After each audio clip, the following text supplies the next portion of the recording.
여러분 산상순에 예수님이 심령이 가난한 자는 복이 있나니 천국이 저들의 것이며로 시작을 해서 이제 산상순을 쭉 말씀하시죠. 천지가 없어지기 전에는 율법의 1.1획도 없어지지 않고 다 이루어질 것이다. 그 하나님의 말씀을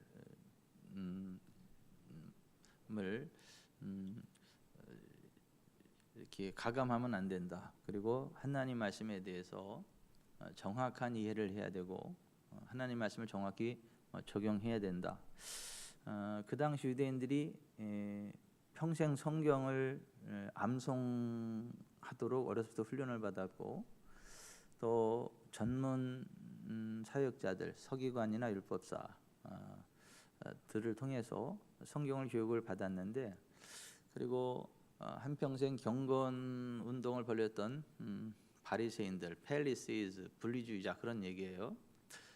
이 세상과 분리돼서 경건하게 하나님을 섬기자, 이 경건 운동을 벌였던 사람들이 펠리시즈, 우리 말 그냥 표음 가져와서 바리새인 이렇게 이제 그대로 음을 따라서 가져온 거고,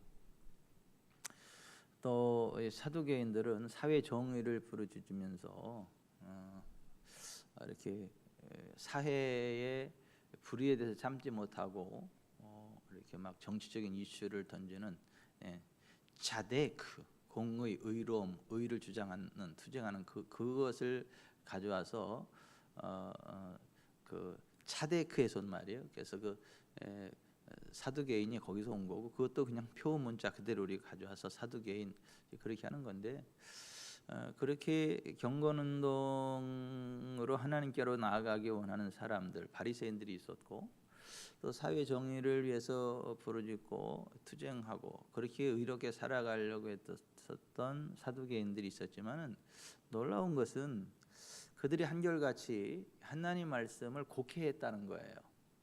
잘못 해석했다는 거예요. 그리고 잘못 가르쳤다는 것이고, 성경에도 없는 말을 지어서 가르쳤다는 거예요. 이를테면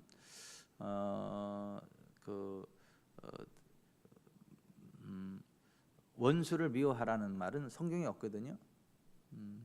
근데 그때 당시 가장 인기 있는 설교가 원수를 미워하라는 거예요. 그들의 원수가 누구죠? 로마. 우리 일제시대의 원수가 누구예요? 우리나라? 일본.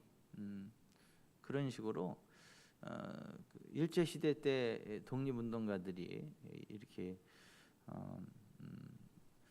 엄청나게 많은 그 일본 사람들 암살하려고 노력하고 막 그랬지 않습니까? 이스라엘도 마찬가지예요. 그 열혈당원이라 그러죠. 항상 칼을 품고 다녀요. 그 사람들은 기회만 되면 로마 군병이나 그런 사람 죽입니다. 그 열혈당원이라는데 그 중에 하나가 누구죠? 베드로예요. 베드로가 해서 칼을 품고 다니다가 막 섣불로 그냥 확 커버리는, 그러한 베드로가 예수님의 제자로 부름받았고, 나중에 예수님 감람산에서 붙잡혀 갈 때 칼을 뽑아가지고 제사장 말고의 귀를 잘라버린 거잖아요. 그러니까 그 칼을 집어넣어라, 칼을 든지 칼로 망한다 그러고 귀를 다시 붙여주잖아요. 말고의 귀를 이렇게 붙여주는 그런 일들이 있었는데, 그런데 사실 성경에는 너희 원수를 미워하라 이런 말은 안 나와요.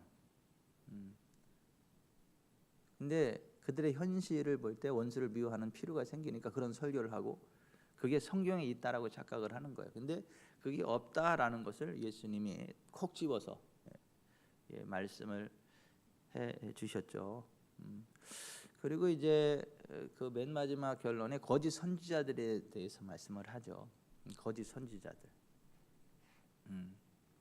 그리고 거짓 선지자들이 어떠한 일들을 하느냐라고 했을 때, 주님의 이름으로 선지자 노릇을 주의 이름으로 귀신을 쫓아내고 주의 이름으로 많은 권능을 행하는 사람들이고, 주님 앞에 가서 그렇게 우리가 주의 이름으로 선지자 노릇하고 주의 이름으로 귀신을 쫓아내며 주의 이름으로 많은 권능을 행하지 아니하였습니까? 그렇게 할 때 내가 너희를 도무지 알지 못하니 불법을 행하는 자들아 내게서 떠나가라 하리라. 그러므로 누구든지 나의 이 말을 듣고 그것들을 지켜 행하는 자는 그 집을 반석 위에 지은 지혜로운 사람과 들으니 비가 내리고 창수가 나고 바람이 불어 그 집에 부딪히되 무너지지 아니하니 이는 그 주추를 반석 위에 놓은 연고요. 그러므로 누구든지 나의 이 말을 듣고 그것들을 행하지 아니하는 자는 그 집을 모래 위에 지은 어리석은 사람 같으니 비가 내고 바람이 불고 창수가 내려 그 집에 부딪히며 무너짐이 심하니 이는 모래 위에 지었습니다. 이렇게 말씀을 하셨고, 우리말 성경에는 그것들을이라고 하는 목격격 지시 대명사가 생략이 돼가지고 행함이 있냐 없냐를 이야기하는 것처럼 오해하게 이렇게 좀 번역이 되어 있는데, 헬라 언어는 후토스 그것들을이라는 지시대명사가 있고 영어는 them 정확히 이렇게 번역을 했어요. 그러니까 주님이 말씀하신 그것을 행하는 게 중요하지 열심히만 하는 게 중요한 게 아니라는 거예요. 뭐 모래 위에 지은 사람은 똑같이 열심히 지은 거예요. 똑같이 멋진 집. 반석 위에 지은 사람도 똑같이 열심히 지은 집 자체는 똑같아요. 열심히 졌어요. 뭐가 달라요? 기초가 달라요. 그러니까 주님의 말씀 위에서 열심히 한 거냐, 주님의 말씀과 상관없이 나의 기준을 가지고 열심히 했느냐, 그 차이가 있는 거지 열심히 했느냐 안 했느냐가 그 핵심이 아니라고 하는 거예요. 그러니까 산상수훈의 결론이 그거예요. 우리가 열심히 하는 거는 기본이지만은 주님 말씀하신 그것에 열심을 내야지 주님의 말씀과 상관없는 자기의 자기 기준을 따라 열심히 하는 건 아무 의미가 없다. 그게 산상수훈의 결론이란 말이에요.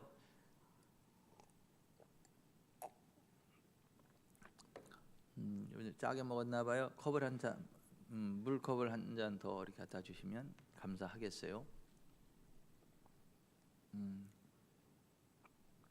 예수님이 심령이 가난한 자는 복이 있나니 천국이 저들의 것이며로부터 시작을 해서 결론이 그거예요. 거짓 선지자들이 굉장히 많이 나타날 거고, 그 거짓 선지자들은 뭐냐 하면 일을 열심히 안 하는 게 아니고 기사 표적을 안 나타내는 게 아니고 뭐 선지자의 타이틀을 가지고 뭐 오늘날은 목회자의 타이틀을 가지고 양의 옷을 입고, 오늘날은 목사 가운을 입고 목사를 따고 목사 자격증을 가지고 뭐 이런저런 사역을 하는데, 그리고 멋지게 사역도 하는데 주님의 말씀과 상관없이 열심히 하는 자들이 거짓 선지자고, 그들은 구원받지 못한 자들이고 주님과 상관이 없다. 그러니까 이게 산상수훈의 결론이 그렇게 무서워요. 그날에 많은 사람이 나더러 이르되 주여 주여 우리가 주의 이름으로 선지자 노릇하며 주의 이름으로 귀신을 쫓아내며 주의 이름으로 많은 권능을 행하였나이까 하지 아니하리니 그때 내가 그들에게 밝히 말하되 내가 너희를 도무지 알지 못하니 불법을 행하는 자들아 내게 떠나가리라. 그날에 많은 사람이 그런다는 거예요. 그렇게 열심히 하고 버림받는 사람이 하나라도 있으면 굉장히 심각한 건데, 하나만 있어도 사실은 심각한 거잖아요. 근데 하나만 있는 게 아니라 몇 명이 있는 게 아니라 많다는 거예요. 그날에 많은 사람이 나더라. 여러분, 우리가 우리의 신앙생활을 하나님 말씀으로 늘 점검하시기를 바랍니다. 하나님 말씀으로 점검하시기를 바랍니다. 그리고 하나님 말씀의 길을 걸어가고 달려가시기를 바랍니다. 그렇지 않으면 열심히 하고도 버림받을 수 있다. 이런 걸 좀 아셔야 됩니다. 그 이단들이 많죠. 그 이단이 뭐가 이단이에요? 끝이 다른 게 이단이에요. 똑같이 나가다가 끝에 싹 4천으로 가야 되는데 3천으로 가요. 4천포로 가야 되는데 싹 가다가 3천포로 이렇게 빠져요. 그러면 목적지가 틀렸단 말이에요. 쫙 와가지고 여기가 이제 4천포로 가는 길인데 여기가 3천포로 가는 길이에요. 근데 4천으로 가지 않고 3천포로 싹 빠져버려요. 그러면 출발해서 여기까지 올 때는 똑같이 가는 줄 아는데 이 결론이 달라요. 그런 식으로 그게 이단이라는 거예요. 비슷하게 하나님 말씀 쭉 가다가 자기 생각을 넣어가지고 이렇게 틀어버려요. 그게 이단이에요. 이단. 그 온라인에 보면 요즘 기독교 사이트가 그렇게 많아요. 그리고 온라인에 자기 설교와 어떤 그런 것들을 올리는 또 목사님들 사역자들이 그렇게 많아요.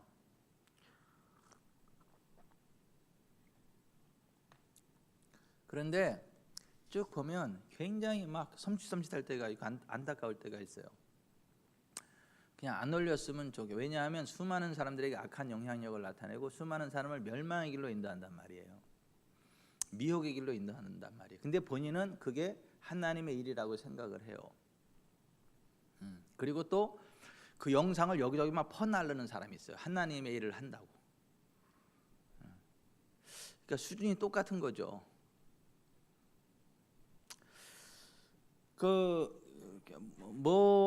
인터넷 사이트에서 이제 저는 목회자니까 이제 기독교 사이트 같은 걸 한 번씩 이렇게 쭉 한번 살펴봐요. 전체 흐름이 어떻게 가는가를 이제 보기 위해서. 근데 이렇게 회원 가입도 해놓고 그러면 전체 메일이 쭉쭉쭉 와요. 근데 이제 전체 메일을 하나 딱 받았는데 그 11조에 관한 11조와 목회자 사례에 관한 그러한 글을 장문의 글을 이렇게 공유했더라고요. 그래서 한번 읽어봤거든요.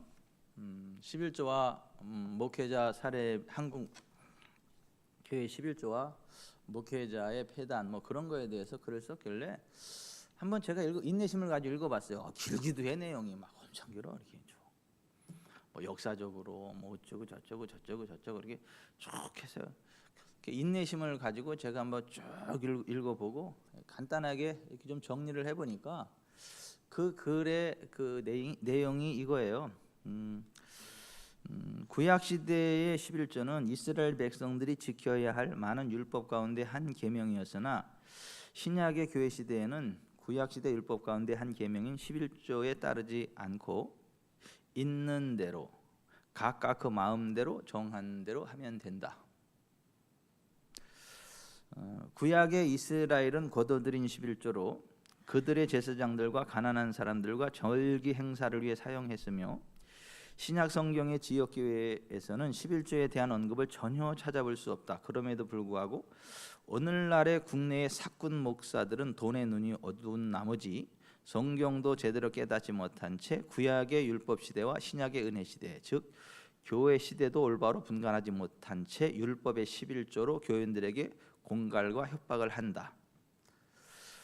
그러면서도 또 이런 이상한 말을 했어요. 그 사람 입장에서 북미나 유럽의 교회들은 11조 제도가 비성경적인 것이기에 오래전에 이미 공식적으로 폐지하였고 그 결과 수많은 교회들이 문을 닫았다. 그러나 한국 교회는 불법적인 11조 헌금 제도 덕택에 지난날 국가의 경제 성장과 더불어 교인 수가 증가하여 중대형 교회가 엄청나게 생겨났는데 사실상 한국 교회가 지금까지 버텨온 것은 한국식 11조 제도 때문이다. 만약 11조 제도가 없었다면 한국 교회는 일찌감치 수많은 교회가 문을 닫았을 것이다. 그건 뭐 한국 교회 문 안 닫아서 지금 신경질 난다는 얘기예요? 좀 이상해. 최종 결론적으로 어쨌든 11조 제도를 운영하는 교회는 성경적인 교회라 볼 수 없으며 사꾼 목사가 인도하는 비성경적인 교회인 것이다. 아직도 정신을 못 차리고 11조를 강조하는 사꾼 목사들을 단호히 추방시켜야 할 것이다. 아니면 차선책으로 신약 교회의 헌금 제도와 엉터리 목사 월급 제도에 대해 성경적으로 올바르게 가르치고 실행하는 교회를 찾아 신앙생활을 하는 것이 영육 간의 건강이나 물심양면으로 올바른 선택의 길이 될 것이다. 진의 교회에 오란 얘기지. 11조 강조 안 하는.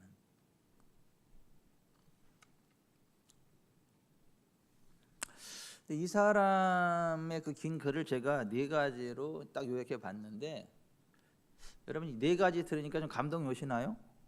그렇구나. 우리 목사가 싹군이구나. 이게 신약에 나오지도 않고 그러는 거를 구약의 율법을 가지고 자꾸 가르치는구나, 정신 차려야겠구나, 그 목사님 전화번호 좀 알고 어느 교회인지 찾아가야 되겠다, 그런 감동이 오십니까? 여러분, 이 말씀을 한번 이렇게 성경적으로 잘 분별하기 전에 올바른 성경 해석의 기초 원리에 대해서 제가 잠깐 좀 짚어보고 진행해 나가도록 하겠습니다. 구약과 신약의 모든 성경은 예수 그리스도 한 분에 관한 통일된 말씀입니다. 그래서 예수님이 유대인들을 향해서 이렇게 예수님 당시엔 신약 성경이 없잖아요. 구약 성경이잖아요. 그 구약 성경을 가지고 연구하는 그 유대인들을 향해서 요한복음 5장 39절에 이렇게 말씀하셨죠. 너희가 성경에서 영생을 얻는 줄 생각하고 성경을 연구하거니와 이 성경이 곧 내게 대하여 증언하는 것이니라. 그러니까 구약의 모든 내용은 예수님을 증언하는 말씀이다라고 하는 거예요. 그 구약과 신약은 예수 그리스도의 그림자와 실체의 관계입니다. 그래서 산상순을 예수님 말씀하시면서 5장 17절에 그 팔복에 대해서 끝내고 연결돼서 내가 율법이나 선지자를 폐하러 온 줄로 생각하지 말라. 폐하러 온 것이 아니요 완전하게 하려 함이라. 그 말씀하셨어요. 율법을 폐지하러 온 게 아니라 완전케 하러 오셨다. 이제 그 말씀을 하시는 거예요. 그리고 교회의 기초를 놓은 교회의 기초석을 놓도록 하나님이 기름 부어 세우신 사도 바울, 그 사도 바울이 그 부분에 대해서 이렇게 이야기했어요. 골로새 2장 16절에 그러므로 먹고 마시는 것과 절기나 초하루나 안식일을 이유로 누구든지 너희를 비판하지 못하게 하라. 이것들은 장래일의 그림자이나 몸은 그리스도의 것이니라. 그러니까 실체가 있고 그림자가 있잖아요. 구약은 말하자면 실체 되시는 예수 그리스도의 그림자라는 거예요. 그림자. 이 그림자의 실체는 예수 그리스도라는 거예요. 그래서 구약과 신약의 모든 말씀은 예수 그리스도와 전후 문맥에 입각하여라는 전제하에 해석되고 적용돼야지 그 좌표를 잃지 않는 거예요. 이제 구체적으로 한번 예를 들어보면 여러분 시편 14편 1절에 어리석은 자는 그의 마음에 이르기를 하나님이 없다 하는도다. 그들은 부패하고 그 행실이 가증하니 선을 행하는 자가 없도다. 이렇게 돼 있잖아요.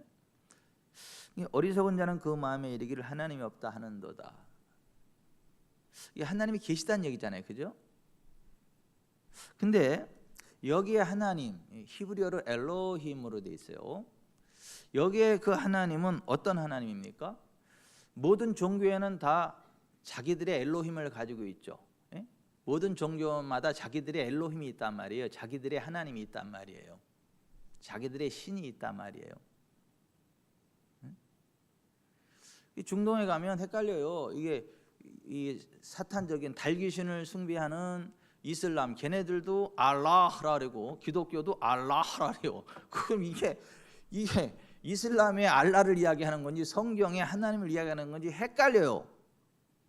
성경에도 번역을 알라로 번역을 해요, 하나님을. 그러니까 이게 구약의 엘로힘이라는 말은 하나님이라는 말이에요. 근데 이 하나님이 여호와 하나님이냐, 달귀신을 이야기하는 이슬람 하나님이냐, 이런 거예요. 근데 여기서 말하는, 성경에서 말하는 하나님은 예수 그리스도를 이 땅에 보내주신 여호와 하나님을 말씀하는 거지, 모든 종교에서 이야기하는 엘로힘을 이야기하는 게 아니란 말이에요. 그러한 모든 종교에 엘로힘이 있다, 이런 얘기를 하는 게 아니에요. 예수 그리스도 이 땅에 보내주신 여호와 엘로힘, 그분이 있다는 이야기인 거지, 모든 종교의 엘로힘이 그게 다 실제한다, 이런 얘기가 아닌 거예요. 그러니까 우리말 이제 번역을 하면서 이거를 자꾸 이렇게 저렇게 번역을 헷갈려서 제가 어쩔 수 없이 그냥 히브리어를 쓰는 거예요, 히브리 원문을. 여러분, 바알과 아세라 선지자들도 바알과 아세라를 뭐래요? 그들의 엘로힘이라 그래요. 그들의 엘로힘이 바알이고 아세라다 그래요. 근데 예수 그리스도 이 땅에 보내신 분은 바알도 아니고 아세라도 아니잖아요. 누구예요? 여호와 하나님이시잖아요. 그래서 이 성경의 모든 말씀은 예수 그리스도와 칸텍스트, 전후 문맥이라는 그 전제하에 입각해서 해석하고 적용해야 성경이 이야기하는 정확한 진리가 전달되는 거지, 예수 그리스도라는 어떤 그 전제를 망각해버리고 전후 문맥이라는 전제를 망각하고 성경을 인용하거나 해석을 하면 성경을 가지고 성경과 상관없는 쉐이터닝 메시지, 사탄적인 메시지가 나온다는 거예요. 그래서 이거를 어리석은 자는 그 마음에 이르기를 하나님이 없다 하는도다. 그들은 소용이 가증하고 부패하여 선을 행하는 자가 없나니 하나도 없다. 이렇게 말씀이 돼 있잖아요. 그럼 이건 전체적으로 볼 때에 하나님이 계시다는 걸 강하게 어필하는 거잖아요, 그죠? 근데 앞뒤 잘라버리고 그냥 There is no God, 하나님 없다, 요것만 딱 인용을 해버리면 뭐가 돼요? 하나님이 없다고 말씀하는 책이 성경인 게 돼버린단 말이에요. 이게 앞뒤를 잘라버리고 한 부분만을 인용하면 성경에 나오는 구절이지만은 반성경적인 논리를 만들어낸다, 이단 사상을 만들어낸단 말이에요. 그래서 성경은 전체를 봐야 되는 거예요. 예수 그리스도라는 전제와 창세기부터 요한계시록이 하나의 책, 하나의 흐름, 하나의 구속의 메시지, 연결된 메시지로 봐야 이게 정확한 의미인 거지, 구약 따로 신약 따로, 예수 그리스도 율법 시대, 은혜 시대 이런 식으로 해석하는 거, 이 세대주의, 구약의 하나님, 신약의 하나님, 이 세대주의적인 종말론도 이단이고요, 세대주의적인 신관도 이단이고요, 세대주의적 성경 해석도 이단이에요. 그런데 이단의 부류에 속하지 않은 정통이라 속하여진 그 건강한 교단에 속한 부류들, 그 교회들 가운데에 그러한 세대주의의 독에 빠져가지고 허덕이는 경우들이 굉장히 많습니다. 근데 그들이 어떠한 그 파퓰리즘, 어떤 그 대중성을 이루고 있기 때문에 우리가 정신 차리고 성경으로 점검해 보지 않으면 하면서 그냥 그 유행에 따라간단 말이에요. 따라가게 된단 말이에요. 사도 바울이 그 성경에 대해서 이렇게 이야기했단 말이에요. 디모데전서 3장 15절부터 보면, 또 어려서부터 성경을 알았나니 성경은 능히 너로 하여금 그리스도 예수 안에 있는 믿음으로 말미암아 구원에 이르는 지혜가 있게 하느니라. 그러니까 그리스도 예수 안에 있는 믿음으로 구원을 얻는 거고, 성경 전체가 그리스도 예수 안에 있는 구원을 이야기하는 거지, 그리스도 예수 밖에 있는 구원을 이야기하는 게 아니란 말이에요.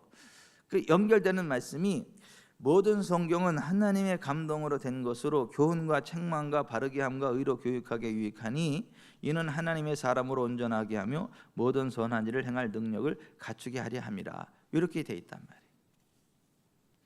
자, 올바른 성경 해석의 기초 원리에 대한 거는 요쯤 하기로 하고, 다시 이제 본론으로 이제 돌아가 봅니다.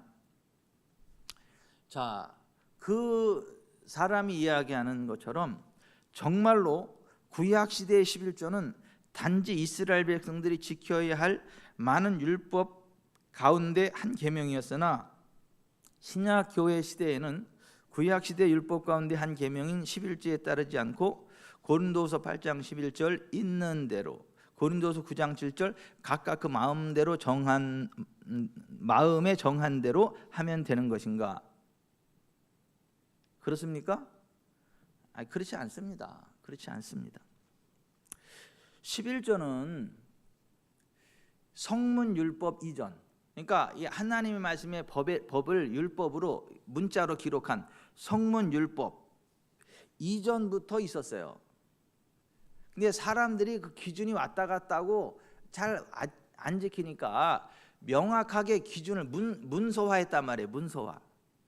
이 정확한 기준을 제시해 줬단 말이에요. 그러면 그때 생긴 게 아니에요. 그 이전에 있던 하나님의 기준인데 사람들이 왔다 갔다 하고 자기들 나름대로 기준을 정하니까 정확한 기준이 이거야라고 딱 문자로다가 정리해 놓은 게, 그게 성문율법이란 말이에요. 새롭게 생긴 게 아니고 계속 영원한 하나님의 기준을 문자로 만들어, 이걸 성문율법이라 그러는 거예요. 새로운 규정이 생긴 게 아니라 있던 규정을 명확하게 보여줬다라고 하는 거예요. 그러니까 11조는 성문율법 이전부터 있었고 성문율법이 그리스도 예수 안에서 완성된, 이 성경이 완성된 이후에도 하나님에 대한 믿음과 하나님 나라 재정의 원칙이에요. 갈라디아서 3장 17절 이하는 이렇게 말씀하고 있어요. 내가 이것을 말하노니 하나님께서 미리 정하신 언약을 430년 후에 생긴 율법이 폐기하지 못하고 이 약속을 헛되게 하지 못하리라. 430년 전 이전에 있었던 그런 거를 430년 후에 생긴 율법으로 폐기하고 어쩌고저쩌고 그런 게 아니란 말이에요. 율법과 반대되는 게 아니고 율법으로 그거를 폐할 수 있는 그런 게 아니다라는 거예요. 그런즉 율법은 무엇이냐? 범법함으로 더하여진 것이라 천사들을 통하여 한 중보자의 손으로 베푸신 것인데 약속하신 자손이 오시기까지 있을 것이라. 그러면 율법이 하나님의 약속들과 반대되는 것이냐? 결코 그럴 수 없느니라. 그러니까 하나님의 약속들과 반대되는 율법이 아니라는 거예요. 결코 그럴 수 없느니라. 만일 능히 살게 하는 율법을 주셨더라면 의가 반드시 율법으로 말미암았으리라. 그러나 성경의 모든 것을 죄 아래 가두었으니 이는 그리스도 예수 그리스도를 믿음으로 말미암는 약속을 믿는 자들에게 주려 함이라. 이같이 율법이 우리를 그리스도께로 인도하는 초등교사가 되어 우리로 하여금 믿음으로 말미암아 의롭다 하심을 얻게 하려 함이라. 너희는 유대인이나 헬라인이나 종이나 자유인이나 남자나 여자나 다 그리스도 예수 안에서 하나이니라. 여러분 여기 보세요. 유대인과 이방인, 그러니까 헬라인, 이게 따로따로 구분이 되어 있는 게 아니에요. 그리스도 예수에서 하나입니다. 아멘. 구약 시대도 그렇고 신약 시대도 그래요. 여러분 구약 시대에 누가 구원받았어요? 이스라엘 사람이 구원받았어요? 이방 잡족들이 구원을 받았어요? 예? 하나님의 유월절 어린 양 안에 들어온 사람이면 유대인도 구원받았고 잡족도 구원받았어요. 그런데 유대인일지라도 하나님의 유월절 어린 양 안에 들어오지 않은 사람은 구원받았어요? 못 받았어요? 못 받았어요. 이거 이방 잡족들은요 당연히 구원 못 받았죠. 그러니까 구원 받았느냐 못 받았느냐, 율법의 적용이라고 하는 게 이스라엘 사람들만을 위한 것, 그런 율법이 아니라는 거예요. 구약이고 신약이고 그리스도 예수 안에서 다 하나라는 거예요. 아멘. 하나님의 언약 안에서 하나입니다. 아멘. 이스라엘은 뭐죠? 세상 모든 민족이 구원을 받기 원하시는 하나님의 말씀 율법을 받고 복음의 횃불을 높이 드는 그 사명을 받은 거지, 그들만 구원받는 게 아니라는 거예요. 그들을 손에 그 높은 복음의 횃불을 높이 들어서 세상 모든 민족이 그걸 보고 하나님께로 나올 수 있도록 쓰는 하나님의 도구로 쓴 거지. 왜 아멘을 안 하세요? 이해가 안 가서 아멘을 안 하시는 거예요? 너무 당연한 거라서 아멘을 안 하시는 거예요. 유대인의 나음은 하나님의 복음의 횃불을 들었다는 거, 그거 사명을 받았다는 이거지, 그들만이 뭐 특별히 구원을 받는다든가 특별한 은혜를 이런 거 아니란 말이에요.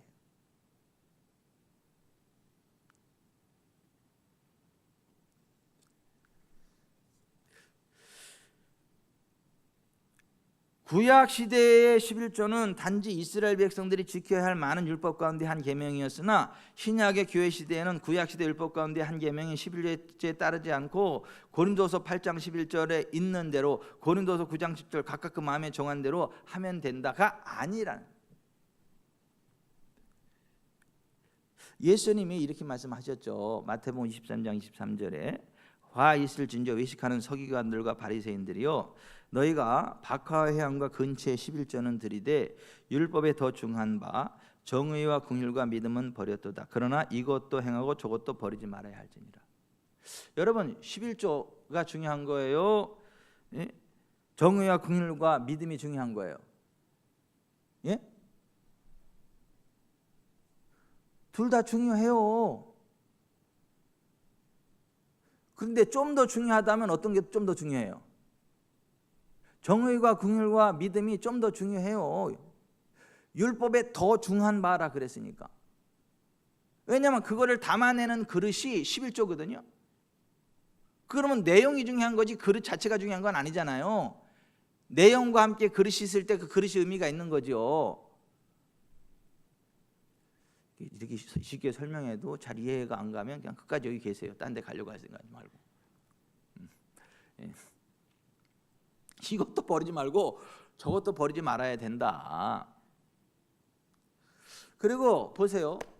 예수님이 뭐라고 말씀하셨냐 하면 그 산상수훈에서 이렇게 말씀을 했단 말이에요. 중간에 한 사람이 두 주인을 섬기지 못할 것이니 혹 이를 미워하고 저를 사랑하거나 혹 이를 중히 여기고 저를 경히 여김이라. 너희가 하나님과 재물을 겸하여 섬기지 못하느니라.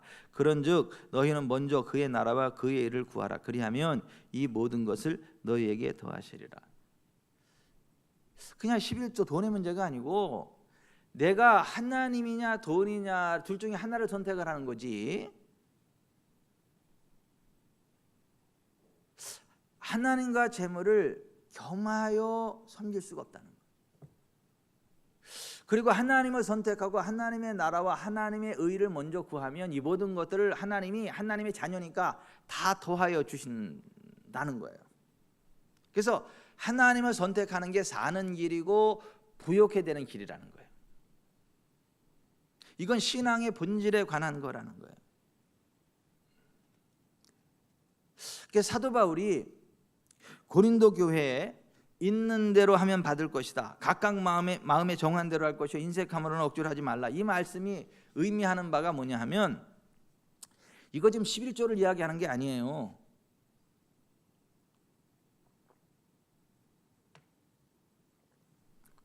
고린도 교회가 선교하고 구제하기 위해서 마음의 감동을 받고 사도 바울의 선교 사역에 동참하고자 하는 재정적인 헌신에 관한 걸 이야기하는 거예요.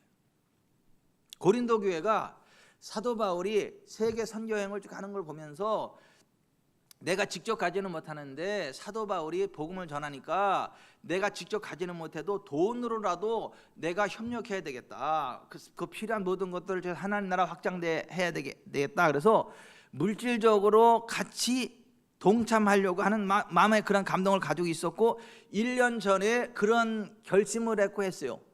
그리고 여전히 또 그 사도 바울의 선교 사역에 재정적으로 헌신하려고 선교 물질로 헌신하려고 하는 그나마 끌어오르는 마음이 있었단 말이에요. 그 고린도 이제 사도 바울이 세계 선교 여행을 쭉 하면서 고린도를 잠깐 들려서 지나가는데 그때 사도 바울한테 그 물질적으로 같이 동참하려는 그나마 뜨거오르는 열망이 있었단 말이에요. 그러한 고린도 교회를 향해서 사도 바울이 이렇게 이야기하는 거예요. 너희들한테 그런 마음이 있는데 마게도냐 교회가 나한테 보여준 그러한 재정적인 선교 헌신이 어떤 것이었는가를 이야기하고 너희들을 격려하기 원한다 하면서 마게도냐 교회들이 사도 바울의 선교사에게 재정적인 헌신의 구제를 하되 환난의 많은 시련 가운데서 그들의 넘치는 기쁨과 극심한 가난이 오히려 그들의 풍성한 연보를 넘치도록 하게 했고 그들이 힘대로 할 뿐 아니라 힘에 지나도록 그들 자신을 먼저 주님께 드리고 사도 바울의 선교팀이 바라는 것 이상으로 그들에게 헌신했다는 거예요. 마게도냐 교회가 그렇게 했다. 그리고 니네들이 역시 거기에 동참하기 원하는데 너희들 마음에 있는 대로, 너희들 그 마음에 그 감동이 있는 대로, 그리고 너희들 지금 할 수 있는 대로 기쁨으로 하라. 이거 가지고 그냥 부담 갖지 말아라. 남들 한다고 이게 막 그 마음에도 없는 짓 하지도 말고 또 그렇게 뜨거운 마음이 있음에도 불구하고 그걸 꺾어버리지도 말고 또 그렇게 뜨거운 마음이 있다 그래서 돈도 없는데 빚내 가지고 갔다 그러지 말고 있는 선에 네가 할 수 있는 선에서 기쁨으로 동참해야지. 하나님이 없는 것까지 가져오라고 하나님 그런 하나님 아니다. 너네들이 자원함으로 하나님께 드리는 그 상황에서 있는 대로 하면 하나님 받는다 그 얘기를 한 거고, 각각 그 마음에 정한 대로 하는 것이요 인색함으로 억지로 하지 말지니 하나님은 즐겨내는 자를 사랑하느니라. 그 말씀이 그 말씀인 거지.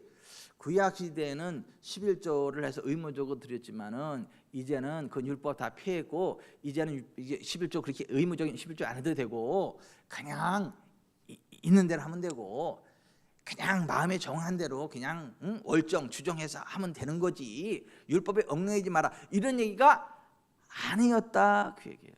깨달아지면 아멘 하세요. 안 깨달아지면 노멘 하세요. 그리고 보세요. 그걸 하면서, 아니 그 고린도 교회 그것을 이야기하면서 각각 그 마음에 정한 대로 하라는 고린도후서 9장에는 보면 무슨 말씀이 있어요? 적게 심는 자는 적게 거두고 많이 심는 자는 많이 거둔다는 말씀과 함께 하나님이 주신 물질은 항상 씨와 먹을 양식이 함께 있어가지고, 먹을 양식은 먹어야 되지만 씨는 심어야 더 풍성하게 한다. 씨앗까지 먹어버리면 그 하나님이 주시는 복을 거두지 못한다. 심어야 거둔다 그 얘기하는 거 아닙니까? 그 심는 씨앗이 뭘 이야기하는 거예요? 영혼 구원의 사역에 물질적으로 동참하는, 그걸 말하는 거예요. 그러면 하나님이 그것을 기쁘게 받으시고 그것을 씨앗으로 받으셔가지고 여러 배 불려서 넉넉한 삶을 살아가게 해주시겠다는 거예요. 그리고 그 물질이 흘러가는 곳에 많은 사람들이 힘을 얻고 하나님 나라가 확장되고 사람들이 위로를 얻고 힘을 얻고 막 그러한 일들이 많이 벌어진다, 뭐 그런 얘기를 하는 거지. 지금 11조를 하느냐 마느냐 이런 얘기가 아니다 말이야. 제가 오늘 목양실에 앉아서 이제 이렇게 말씀 준비하고 이러고 있는데 어떤 분이 목양실에 들어왔어요. 봉투를 하나 들고요. 그래서 목사님 인도네시아 선교를 가시는데 거기에 동참하고 싶어가지고 제가 이 더위에 알바했어요. 목사님 알바해가지고요 40만 원 벌었는데요, 거기다가 제 돈 10만 원 얹어가지고 50만 원인데요 목사님 그 인도네시아 선교 사역 가가지고 이거를 가지고 써주세요. 그리고 이제 가져왔더라고요. 그래서 제가 거기 손 얹으시라고 같이 손을 얹고 축복 기도를 했어요. 이제 그런 걸 이야기하는, 여기서 고린도후서에서 이야기하는 건 그런 걸 이야기하는 거지 11조에 대한 그런 게 아니단 말이에요. 그러면 그 가져온 분이 11조 떼어먹는 분이냐? 아니에요. 11조는 11조대로 하나님께 다 기쁨으로 드리지만 더 드리고 싶고 더 하고 싶은데 내가 아르바이트라도 해서 이 일에 동참해야겠다, 이러한 그 선한 마음을 가지고 그런 걸 이야기하는 거란 말이에요. 그 심는 거, 심어지는 거 이게 영혼 구원 사역에 심어지는 거예요. 그러니까 하나님이 그런 걸 기쁘게 받으시고 그게 풍성한 열매를 맺게 하시겠다, 그런 말씀인 거지. 이 11조에 관한 말씀이 아닙니다. 아멘.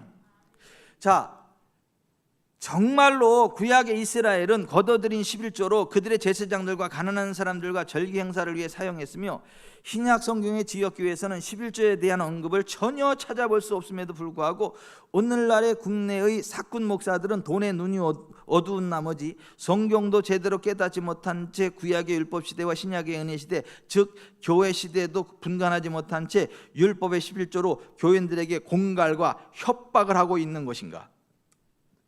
그렇지 않습니다. 이게 왜 이런 얘기를 하냐면 무식해서 그래, 무식해서. 먼저 구약의 11조는요 각각 세 가지가 있어요. 그리고 각각 세 가지의 11조는 각각의 용도가 있어요. 그 첫 번째 11조가 뭐냐면 회막의 봉사자들, 풀타임 사역자들을 위한 사역자형 11조였단 말이에요. 민수기 18장에 나오는. 두 번째는 뭐냐면 가족과 친지들을 위한 축제용 11조가 있었단 말이에요. 그게 신명기 12장 14장에 나오는 가족들과 함께 하나님을 경외하기 위해서 먹는 그 11조단 말이에요. 세 번째 11조가 있는데 매 3년째마다 추가로 드리는 분기도 없는 레위인들과 객과 고아와 과부, 절대 극빈자들을 위해서 내놓는 구제용 11조가 3년마다 추가되는 구제용 11조가 있단 말이에요. 이 세 가지 11조가 있단 말이에요. 그러면 그게 끝이냐? 아니에요. 그 외에도 하나님 함께 자원하여 드리는 예물이 출애굽기 25장에 나오고, 하나님 앞에 즐거이 기쁨으로 헌물한 낙헌 예물이 또 있어요. 즐거움으로 헌물해 드리는 낙헌 예물. 오늘날은 우리는 뭐라 할 걸? 감사헌금이라죠. 감사헌금. 이 감사헌금, 즐겁게 헌신한 낙헌 예물, 감사헌금이 또한 있었다고요. 그리고 감사로 제사를 드리는 감사제도 있었단 말이에요. 이게 신약이 아니고 구약 시대에 있었단 말이에요. 그래서 말라기가 이 구약 시대 헌금을 뭐라고 정리를 한 거냐면, 말라기 3장 8절에 11조와 봉헌물이라고 표현한 거고, 다시 10절에는 온전한 11조라고 정의했단 말이에요. 그러니까 11조와 봉헌물, 온전한 11조 같은 말이란 말이래요. 그러니까 구약 시대에는 11조를 의무적으로 드렸으나 신약 시대에는 은혜 시대이기 때문에 11조가 폐해졌고 구약 시대에 없었던 자원함으로 드리는 예물로 바뀌어진 게 아니라는 거. 여러분 보세요. 신명기 12장에 보면 오직 너희 하나님 여호와께서 자기의 이름을 두시려고 너희 모든 지파 중에서 택하신 곳인 그 계실 곳으로 찾아 나가서 너희의 번제와 너희의 제물과 너희의 11조와 너희 손의 거제와 너희의 서원제와 너희 낙헌 예물과 너희 소와 양의 처음 난 것들을 너희는 그리로 가져다가 드려. 여기 보면 11조와 낙헌 예물, 감사헌금을 같이 이야기하고 있죠. 어떤 하나만을 이야기해요. 그러면 구약의 율법에 11조가 폐지해졌으면 낙헌 예물도 폐해진 거 아니에요? 김양래 집사님, 이게 폐지면 이것도 폐진 거잖아요. 근데 이건 폐해졌다고 이건 안 폐해졌다 그래. 이거 앞뒤가 안 맞잖아요. 둘 다 폐해졌던가 둘 다 살아있던가 그래야지.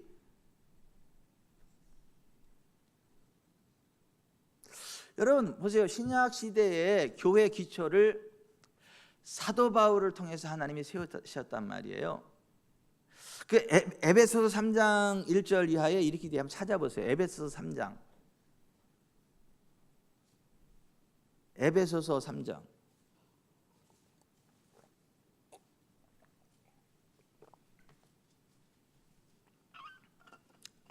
1절부터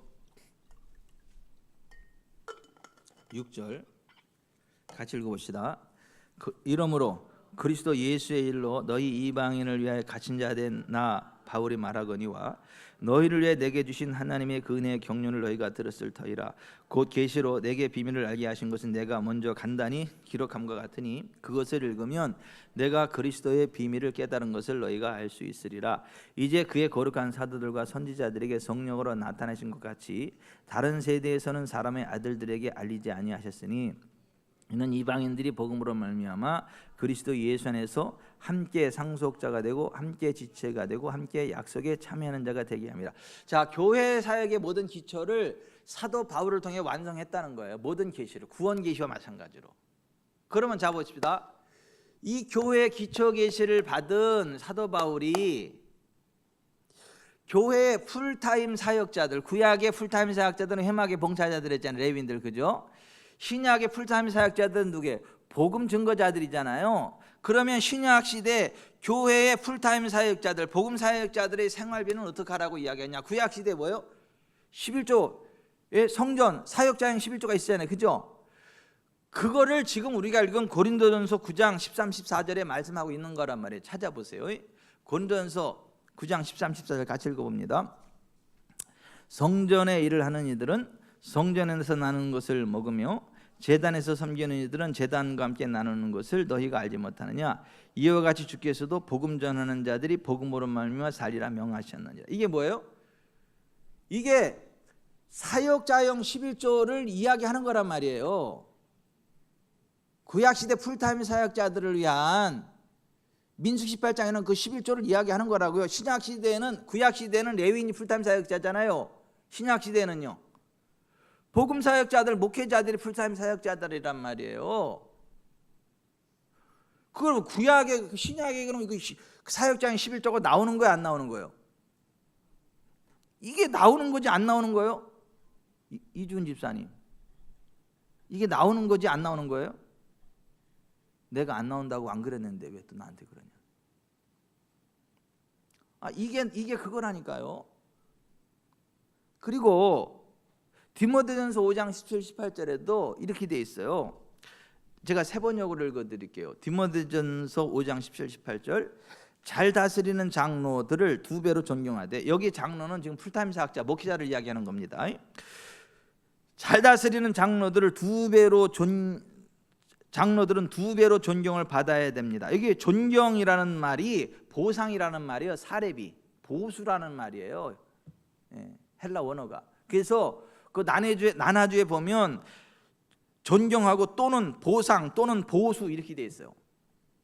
그러니까 잘 다스리는 장로들을 2배로 월급을 받아야 합니다. 그들은 특별히 말씀을 전파하는 일과 가르치는 일에 수고하는 장로들은 더욱 그러해야 합니다. 성경에 이르기를 타작마당에서 나달을 밟아 떠는 소의 입에 망을 씌우지 말라 하였고 일꾼이 자기 삭슬을 받는 것이 마땅하다 하였습니다. 이게 사역자인 11조를 이야기하는 거 아니에요? 아니에요, 유영미 권사님. 복음 사역자들을 위한 사례비를 이야기하는 거잖아요. 풀타임 사역자들. 그럼 이게 사역자인 11조 이야기하는 거 아니에요? 김학래 집사님? 얘기하는 거잖아요. 근데 왜 안 나온다 그럽니까?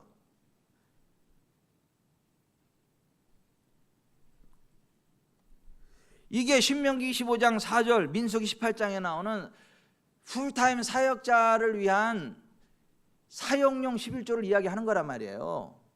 구라파 교회들이 왜 문을 닫았어요? 이거 안 하니까. 잡을 가져야 돼. 막 여기저기 막 일을 해야 돼. 그러면 땡실이 돼 가지고요, 목사가 이게 목회가 안 돼요. 한 군데 집중해도 될까 말까인데 여러 가지 분산해 놓으면 되겠냐고요. 그래서 구라파 교회들이 다 문을 닫아버린 거예요.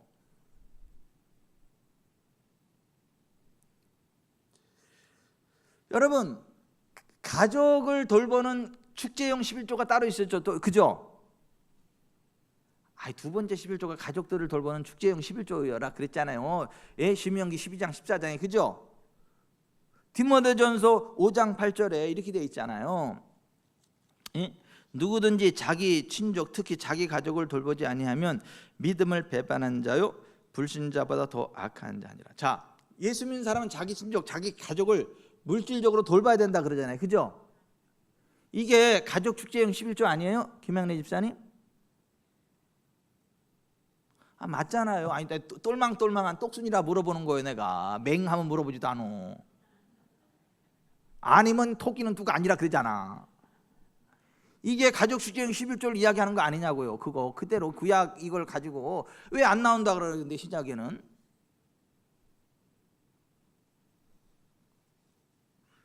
그리고 세 번째 11조가 뭐예요? 분깃 없는 레인들과 객과 고아와 그 과부들을 위해서 하는 구제형 11조가 따로 있었잖아요. 그죠? 고린도서 9장 6절 이하에 나오는 게 그거란 말이에요. 오늘 우리가 읽은 고린도서 9장 6절 이하 이렇게 되어 있잖아요. 이것이 곧 적게 심는 자는 적게 거두고 많이 심는 자는 많이 거둔다 하는 말이다. 각각 그 마음에 정한 대로 할 것이요 인색함으로 억지로 하지 말지니 하나님은 즐겨 내는 자를 사랑하시느니라. 이게 선교 사역이 굳이 하는 거잖아요. 그죠? 분깃 없는 레위인들을 향해서 하는 거잖아요. 자, 하나님이 능히 모든 은혜를 너에게 넘치게 하시나니 이는 너희로 모든 일이 항상 모든 것을 넣어가야 모든 착한 일 넘치게 하려 하셨느니라. 9절에 같이요 기록된 바 그가 흩어 가난한 자들에게 주었으니 그의 의가 영원토록 있느니라 한 것 같으니 구제 11조를 이야기하는 거란 말이에요. 지금 심는 자에게 씨와 먹을 양식을 주시는 이가 너희 심을 것을 주사 풍성하게 하시고 너희 의의 은혜를 더하게 하시리니 너희가 모든 일에 넉넉하게 너그럽게 연보를 하면 그들이 우리로 말미암아 하나님께 감사하게 하는 것이라. 이게 구약의 매 3년마다 추가로 드리는 구제용 11조를 의미하는 게 아니냐고요. 그거 기쁨으로 심는 거란 말이에요. 그러면 네가 하는 모든 일에 범사에 복을 주시리라 이렇게 말씀했단 말이에요. 여러분, 이게 신약에는 뭐 11조에서 안 나오는 거예요 지금요? 네? 박현주 권사님 국문학을 전공하셨죠? 이거 학부 때 국문학 전공 안 하셨나? 국문학 전공하신 걸로 아는데 잘못 알고 있나 지금? 다른 환경? 아무튼 국문학은 아니에요? 난 국어를 하도 잘해가지고 국문학 전공하셨는 줄 알았어. 근데 잠시만. 권사님 이게 안 나오는 거예요? 나오는 거예요. 그 기초를 가지고 쭉쭉 이야기하는 거란 말이에요. 맞박하고 이맞박하고 달라요? 예? 맞박, 이맞박, 앞골통 달라요? 표현은 다르지만 하나 이야기하는 거잖아요. 아니, 표현은 다르지만 얼음 막대기하고 아이스 깨끼하고 하드하고 달라요? 표현만 다르지 하나를 이야기하는 거잖아요.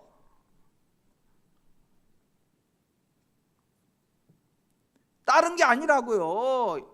아니, 얼음 막대기나 아이스바나 똑같은 말이지. 영어로는 아이스바고 우리말로는 얼음 막대기고 이게 똑같은 걸 이야기하는 거지 다른 게 아니단 말이에요.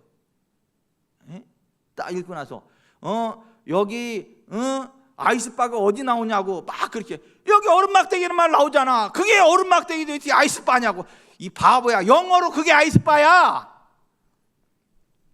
이게 수준이 맞아야 뭐 이게 이해가 되지. 이게 수준이 안 맞으면 그냥 죽어도 자기가 옳다는 거야. 안 나온다는 거야. 안 나온다. 그게 안 나오는 게 아니지, 나오는 거지. 표현이 얼음 막대기냐 아이스바냐 그런 그 표현의 차이로 나온 거지 똑같은 걸 좀 이야기하는 거단 말이에요.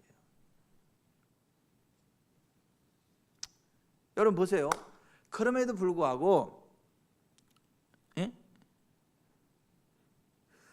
구약의 이스라엘은 거둬들인 11조로 그들의 제사장들과 가난한 사람들과 절기 행사를 위해 사용했으며 이 무식해도 이렇게 무식할 수가 있냐고. 신약 성경의 지역교회에서는 11조에 대한 언급을 전혀 찾아볼 수 없음에도 불구하고 오늘날의 국내 사꾼 목자들은 돈에 눈이 어두운 나머지 성경도 제대로 깨닫지 못한 채, 누가 깨닫지 못하는 거예요 지금? 구약의 율법 시대와 신약의 언약 시대, 즉 교회 시대도 올바로 분간하지 못한 채 율법의 11조로 교인들의 공갈과 협박을 한다. 누가 지금 공갈과 협박을 하는 거예요? 이렇게 말하는 놈이야, 사람이야말로 이게 사꾼 아니냐 말이야. 사꾼. 돈에 대한 탐욕이 가득해가지고.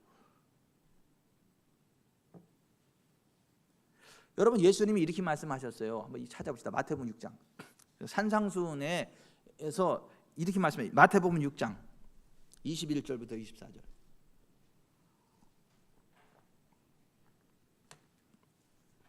마태복음 6장 21절부터 24절. 자, 시작. 네 보물이 있는 그곳에는 네 마음도 있느니라. 눈은 몸의 등불이니 그러므로 내 눈이 성하면 온몸이 밝을 것이요 눈이 나쁘면 온몸이 어두울 것이니 그러므로 내게 있는 빛이 어두우면 그 어두움이 얼마나 더하겠느냐. 한 사람이 두 주인을 섬기지 못할 것이니 혹 이를 미워하고 저를 사랑하거나 혹 이를 중히 여기고 저를 경히 여김이니라. 너희가 하나님과 저물을 겸하여 섬기지 못하냐. 돈에 대한 이야기라면서요. 자, 23절만 다시 한번 시작. 22절 23절 시작. 눈은 몸의 등불이니 그러므로 내 눈이 성하면 온몸이 밝을 것이요 눈이 나쁘면 온몸이 어두울 것이니 그러므로 내게 있는 빛이 어두우면 그 어두움이 얼마나 더 하겠느냐. 이 돈에 눈이 멀면 분별이 안 된다는 거예요.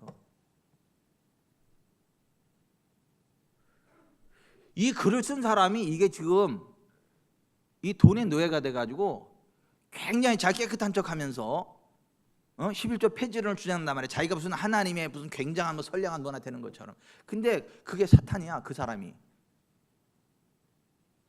뱀의 혀에 올라탄 사탄의 도구란 말이에요.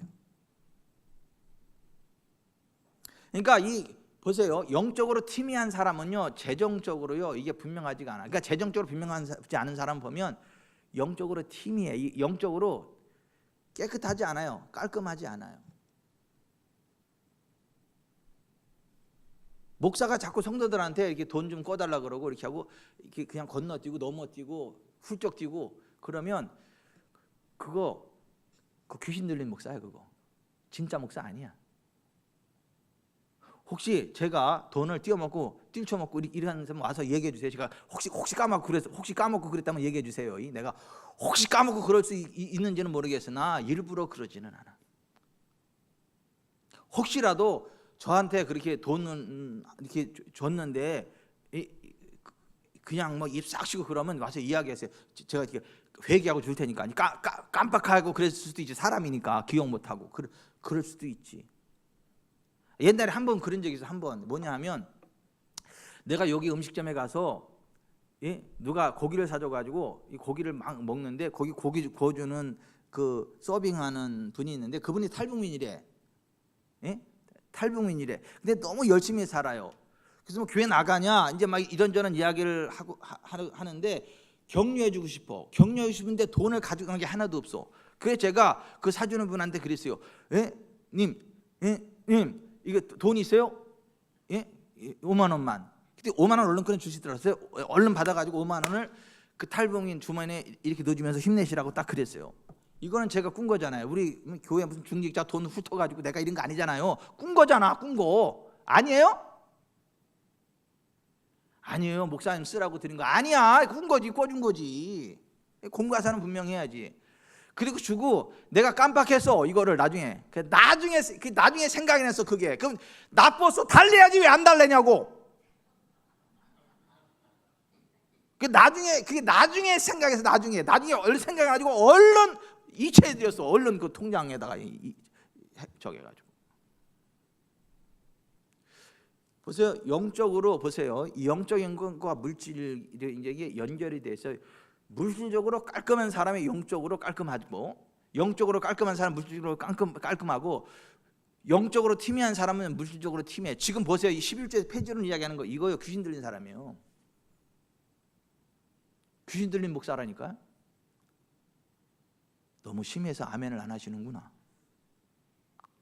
이 얘기가 그 얘기예요. 이 눈. 근데 보세요. 이게 굉장히 아이러니한 게, 자, 그렇게 이야기하는 사람이 이런 얘기를, 이런 역사적 그런 걸 쭉 하면서 이렇게 결론을 냈다니까 웃겨. 이런 말을 하기나 말든가. 응? 북미나 유럽의 교회들은 11조 제도가 비성경적인 것이기에 오래전에 이미 공식적으로 폐지하였고 그 결과 수많은 교회들이 문을 닫았다. 그러나 한국 교회는 불법적인 11조 헌금 제도 덕분에 덕택에 지난날 국가의 경제 성장과 더불어 교회 수가 증가하여 중대형 교회가 엄청나게 생겨났는데, 사실상 한국 교회가 지금까지 버텨온 것은 한국식 11조 제도 때문이다. 만약 11조 제도가 없었다면 한국 교회는 일찌감치 수많은 교회가 문을 닫았을 것이다. 미친 거 아니요? 그런 아이러니를 왜 이야기하냐고요. 그러면 하나님은 교회 살리려고 불법해도 된다는 거예요? 아니, 불법을 해서라도 교회를 살리면 된다는 거예요? 교인들 등쳐가지고라도 교회만 세우면 된다는 거예요? 아니, 하나님은 의로우신 분이에요. 불의를 용납하지 않으십니다. 거짓을 용납하지 않으십니다. 하나님은 그런 하나님 아니라고요. 성경을 오해해서 성경을 벗어났으니까 유럽 교회가 망한 거고, 한국 교회는 성경을 제대로 이해했고 제대로 했기 때문에 부흥한 거지. 어떻게 반대로 얘기를 하냐고. 반대로.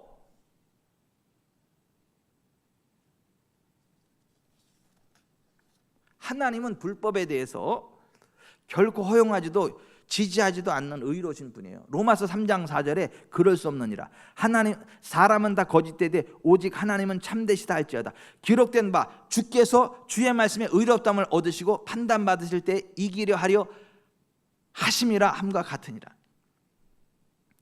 그렇게 주장하는 사람들에 대해서 이렇게 이야기해요. 사도 바울이 로마서 3장 5절부터 그러나 우리 불의가 하나님의 의를 드러나게 하면 무슨 말을 하리요? 내가 사람의 말하는 대로 말하노니 진노를 내리시는 하나님이 불의하시냐? 결코 그렇지 아니하니라. 만일 그리하면 하나님께서 어찌 세상을 심판하시리요? 그러나 나의 거짓말로 하나님의 참되심이 더욱 풍성하여 그의 영광이 되었다면 어찌 내가 죄인처럼 심판을 받으리요? 또는 그러면 선을 이루기 위하여 악을 행하지 하지 않겠느냐? 어떤 이들이 이렇게 비방하여 우리가 이런 말을 한다고 하니 그들은 정죄받는 것이 마땅하니라. 그러면 안 된다는 거예요. 목적만 선하면 수단과 방법은 거짓을 동원해도 된다. 이게 이슬람이요. 그게 신천지고. 여러분, 목적도 성경적이어야 되지만 방법도 성경적이어야 됩니다. 목적도 선해야 되지만 방법도 선해야 됩니다. 목적만 선하면 방법은 어떻게 상관없다. 그게 사탄이라니까요. 하나님은 그 인정 안 한다니까요. 북미나 유럽의 교회들이 문을 닫게 된 원인은 그들이 11조를 포함한 성경적인 진리를 떠났기 때문이고, 한국 교회가 성장하고 지금까지 건재하는 이유는 11조를 포함한 성경적인 진리들을 잘 따라가고 있기 때문입니다. 이게 올바른 평가 아니에요? 정윤희 권사님, 그게 올바른 판단 아니냐고.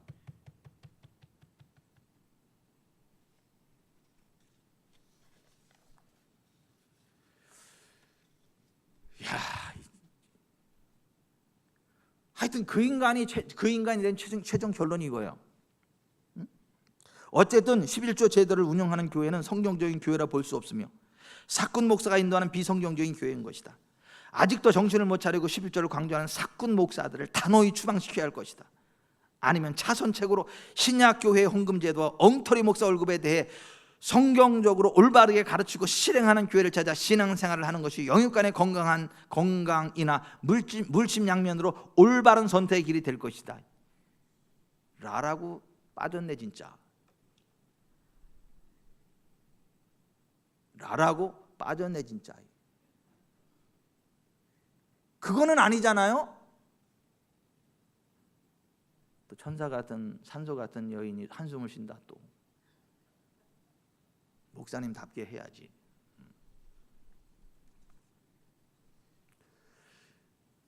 여러분, 산상수훈의 결론을 기억하세요. 심령에 가난한 자는 복이 있나니 천국이 그들의 것이며로 시작했고 마지막 거짓 선지자들에 대한 경고로 끝나요. 뭐가 거짓 선지자예요? 주님 말씀하신 대로 하지 않는 게 거짓 선지자라고.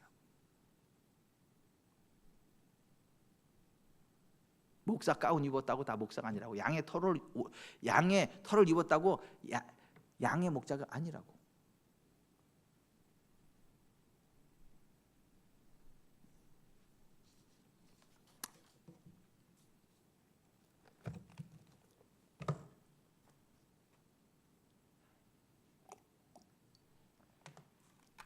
기도합시다. 죄송합니다. 오늘 좀 말씀이 좀 길었어요. 근데 우리가 꼭 짚고 넘어가야 될 부분이고 중요한 부분이기 때문에 제가 이렇게 짚었습니다. 여러분, 하나님은요 영원 무궁토록 변치 않으십니다. 어제나 어린애토록 동일하십니다. 율법을 완전케 하셨지 폐하시지 않았어요. 예수님 안에서 완성된 거예요. 구약도 하나님 말씀이고 신약도 하나님 말씀이에요. 구약도 예수님, 신약도 예수님이에요. 율법의 말씀을 지키게 하면 복이 있다 그래요. 율법의 말씀을 떠나면 저주가 있을 거라 그래요. 성경이 그렇게 말씀한다고요.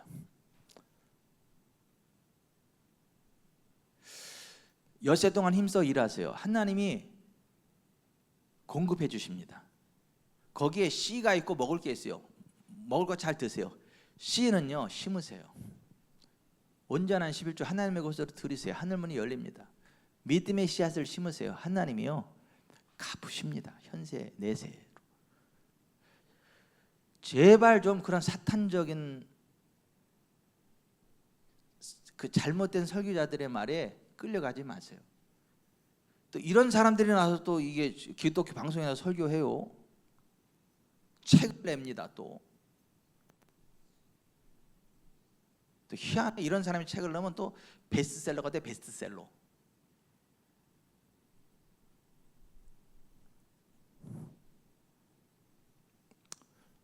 오늘 들은 말씀 생각하면서 하나님 말씀을 올바로 보고 듣고 깨닫는 은혜가 있게 해주세요. 우리가 치우치지 않게 해주세요. 울어도 자로도 치우치지 않게 하시고 하나님의 말씀의 질을 올바로 깨닫도록 보는 눈 듣는 귀 깨닫는 마음을 주시고 하나님 말씀 혼이 잘 되고 범사가 잘 되고 강건하게 되는 삶 살아가기를 원합니다. 그리고 성경에 말씀한 진리를 올바로 이해하고 전달할지언정 이단 사설 퍼옮기는 어처구니가 되지 않게 해주시옵소서. 그리고 그리스도 예수 안에서 우리에게 복 주시는 하나님을 믿습니다. 우리가 이 세상 살아가는 동안 하나님의 영광을 드러내는 삶을 살아가시도록 신성한 건강을 주시고 신성한 지혜를 주시고 신성한 번영을 주시는 하나님을 믿습니다. 이 한 주간도 하나님의 은혜 안에 승리하는 삶을 살게 해주신 것 감사하고 다가온 한 주간도 승리하는 삶 살아가시도록 은혜 베풀어 주시옵소서. 우리가 주여 세원 부르고 오늘 들은 말씀 하면서 간절히 기도하고 특별히 재정에 대해서 그리고 돌아오는 주일 침례식에 성령의 충만함을 부어주시도록 기도해 주시고요. 21주간에 인도네시아 마나도 섬에 있는 목회자 실전신학대학원 그 통역자 좀 잘 세워주고 저와 저한 잡아주셔서 하나님의 입으로 써주시도록 하나님의 손으로 써주시도록 좀 같이 기도해 주시면 좋겠습니다. 주여 세움으로 기도하겠습니다.